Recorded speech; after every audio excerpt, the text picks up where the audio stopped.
In 2024, I'm planning on living more minimally in order to save money, not have as many distractions, and to better my mental health going forward. So how am I going about doing this and why? What's going on, you guys? My name is Daniel. Welcome back to the channel. For those of you that don't know me, I cover finance advice stuff and lifestyle type things. So if these are your type of videos, definitely check this one out and let's get talking about how to live more minimally. There's been a lot of reasons that I have wanted to do this. I've been seeing a lot of people talk about living minimally on YouTube, on Instagram, and on TikTok. And I just figured it was something that I should give a try and see how I like it. It seemed like it was a super beneficial lifestyle, especially in the day and age that we live in. And that was something that just stood out to me, and I wanted to relay that to you guys on why I'm doing it in order to save money, not have as many distractions going forward, and in order to benefit my mental health in this next year. And I feel like it would just be beneficial for you guys to maybe get another perspective on this from somebody that isn't necessarily a huge YouTube channel and isn't doing it only because it's trendy and something to talk about on YouTube, and give you guys some better insight more realistically as to why you should do this. So for me personally, the initial reason that I found living more minimalistically is by wanting to save more money going into the future and to kind of help cut back on some of the just nonsense spending that a lot of us do, because we live in a society nowadays where everything is marketed towards us, and it makes it seem like we just constantly have to have the newest and nicest thing in order to keep up with the Joneses and live that nice American dream lifestyle. And that's just simply not the case. With that being said, I've kind of changed the pattern that I use to go about purchasing different items, and I put them into a criteria of, are they going to make me more money? What is the cost benefits of me having this, and do I genuinely need it for my lifestyle, job, etc.? A couple examples as of recently that I ended up making purchases on that I figured would fall into this criteria and be beneficial to share with you guys is I recently purchased a new phone and new computer that I needed for work, both my day job and my part-time job. And I had to do a cost analysis and figure out what the benefits of me having them were and why I think that I should get them. And for the phone, I was using my old iPhone 12 for several years. The battery would be dead by noon, and the speaker that you hear phone calls out of was not working. And with me having to constantly be on the phone for my day job and my side hustle, I needed to have the ability to not worry whether or not I was going to be able to make a phone call, whether my phone was dead, or even if I just couldn't hear it. And that was something that was super important that I needed to have, was that ability to answer phone calls and not have my phone die on me in the middle of the day. So that was the first purchase that I made that I was like, all right, this is something I have to have, and it is going to help me be able to expand my business and do better at my current job. And I can also use it to write off that phone plan at the end of the month that I get in order to save some money on taxes. When it comes to the computer, my last one was in pretty much the same boat as the phone. It was several years old. It was not wanting to be able to do anything. Like, you would open Google Chrome and it would just get super, super hot and start lagging and not be able to complete the tasks that I needed. And so once the new MacBooks came out and I kind of saw how they were doing, I decided to go ahead and pick one up so that I could be able to do a better job at the accounting firm that I'm working at, as well as create content for you guys. That is another big reason for it. And I can write off a lot of it on my taxes as a business expense. So that is paying off a lot of it and saving me some money in the long run that I have spent on it. And when it goes into making these purchases, another thing I think about is whether or not my previous device or thing that I had that I'm replacing can be sold and recuperate at least half the cost of what I'm buying. So my old phone and my MacBook, I both sold for at least half of what I paid for the new device.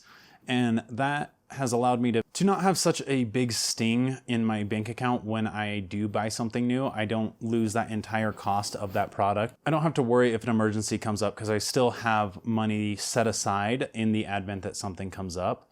And that's just kind of the way that my brain operates is, hey, if you do get something new, you need to sell the old one. As well, before I make any purchases, like I said, I do a cost analysis and figure out if it's something that I actually need or can use and what I can do with it in order to make me some more money. But I also, after I've kind of come to the consensus of, yes, that is something that I need and can use, I also wait another 3 days where I sleep on it and decide whether or not there are any better alternatives, or if something comes up to where I may not need it anymore, because you never know what can happen. I've definitely had some events where I will go and buy something and then like 3 days later, it's like, oh, hey, that's actually not gonna happen. You don't need it anymore. So that's something that I take into consideration. I have that waiting period. I figure out whether or not it's gonna make me more money and if it's something that is going to be more beneficial in the long run over what I currently have.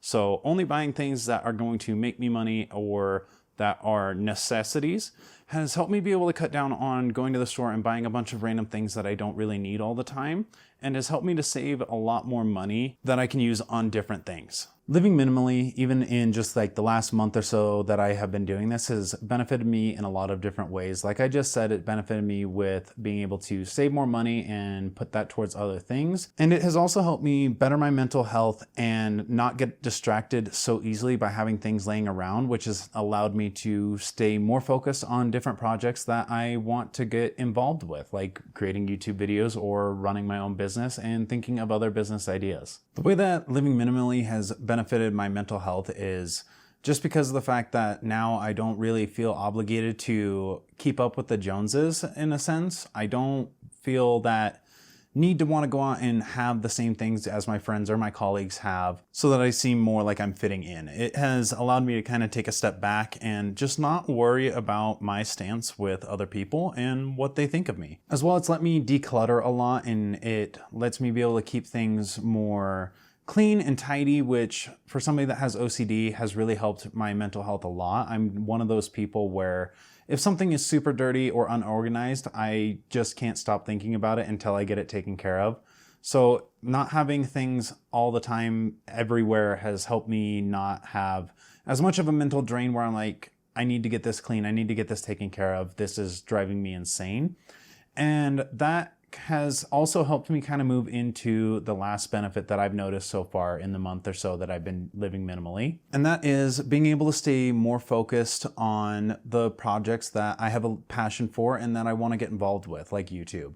It has let me have more free time and more effort that I can get invested into them because I don't have a bunch of distractions laying around that I need to get taken care of, whether it be cleaning or just random little trinkets and things like that that I get distracted playing with, throughout the day. So it has let me be able to focus more on creating content for you guys, as well as perfecting my business and getting a little bit more involved with it and learning different things that will help make it easier in the long run.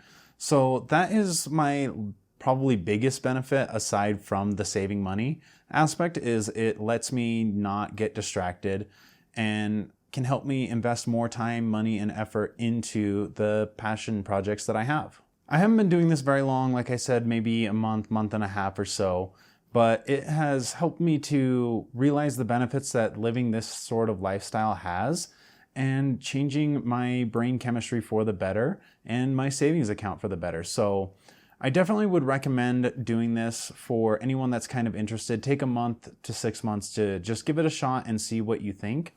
I'm planning on making some updates to this video in the following months at maybe 3 months, 6 months, and a year, and just kind of share my thoughts and feelings on how it's working, what benefits I've noticed, and whether or not I still recommend it. So if that's something that you guys are interested in, let me know down in the comment section down below, and as well by hitting that like button and subscribing so that I know that you guys are interested in, and I will keep putting out those videos and keep you guys posted on what I think. But anyways, you guys, I appreciate you taking the time to watch this video. It really does mean a lot. But with that being said, my name is Daniel, and I will catch you all in the next video.